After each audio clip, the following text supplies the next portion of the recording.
In animation, colorful rounded fabric squares converge, spiraling upward. Ability Summit.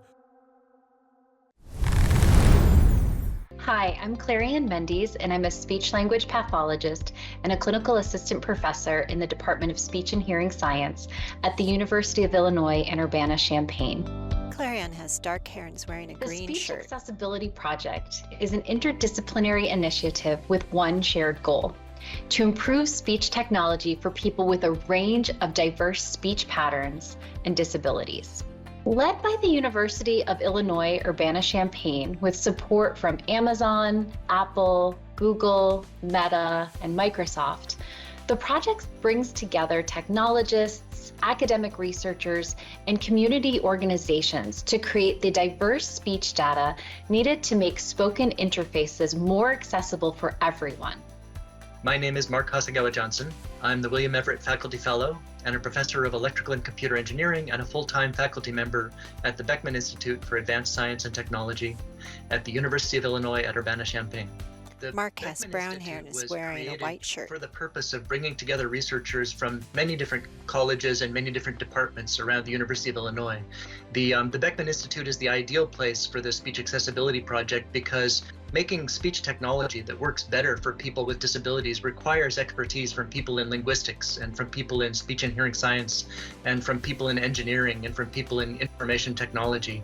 And there are not very many places in the country, in the world perhaps, where you can bring together all of those different disciplines and have them sit down together and meet together in order to solve problems of the kinds that we're facing. Speech recognition is powered by machine learning, and without diverse representative data, machine learning models cannot learn how to understand a diversity of speech patterns. This project aims to change that by creating the data sets needed to effectively train these machine learning models. Hi everyone, my name is Kevin Quack. I am a person living with Parkinson's for the last 14 years. I've also had the fortune of being on the board of the Davis-Finney Foundation, an organization designed to help people like myself live well with Parkinson's today. When I was still employed, my IT department they were trying to give me various voice activation tools or software to try to help. But I found most of those had limitations. For instance, if I were to use dictation software, I would spend more time having to go back and correct all the mistakes that were made. And when you don't have fingers that work with any dexterity, to go back and edit is in fact more work than you actually can imagine.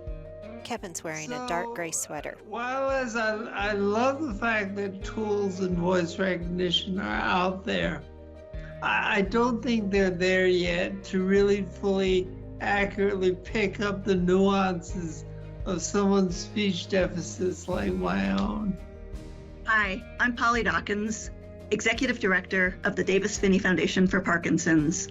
We are located in Boulder, Colorado, but we serve a national and global community of people living with Parkinson's. Polly's a Caucasian woman with light brown hair. The University of Illinois is really exciting to the Davis-Finney Foundation and to the Parkinson's community. I watch people with Parkinson's attempt to use their cell phones, their tablets, and other technology, and they can't do it very effectively because their hands don't work well. To then try to pick up a piece of technology and use a voice recording and then not have the voice recorded accurately, not even be understood at all, starts to shut somebody down and has a person withdraw from communication, withdraw from their families, withdraw from community. If we can come up with a way that people with Parkinson's can start to re-engage using their voice, it would be absolutely life-changing. If you or your organization are interested in getting involved, please sign up. We have begun recruiting participants from the Parkinson's community. Visit our website to learn more. My entire career has been in the pharmaceutical industry, where we try to design new drugs to treat the issues facing patients today. And this is across 30 years of my career. The question is, am I optimistic? Well, when you think about the time frame that it requires to develop a new drug, it's decades. And it's not just short-term years. I would hope that with technology, with the bright companies and the bright individuals that are all getting behind it, it's that marriage of technology and wellness and healthcare that you can provide tools to us today for living better than it requires the pharmaceutical industry decades to develop a medication. So I'm maybe even more optimistic about technology companies getting behind this. The Speech Accessibility Project is a multi-year research initiative. This will take time, but we've started something big, and we want you to be a part of it. Thank you for participating. There's more to experience. Explore other content experiences in the top navigation bar. In animation, an L-shaped curve of rounded fabric squares undulates softly.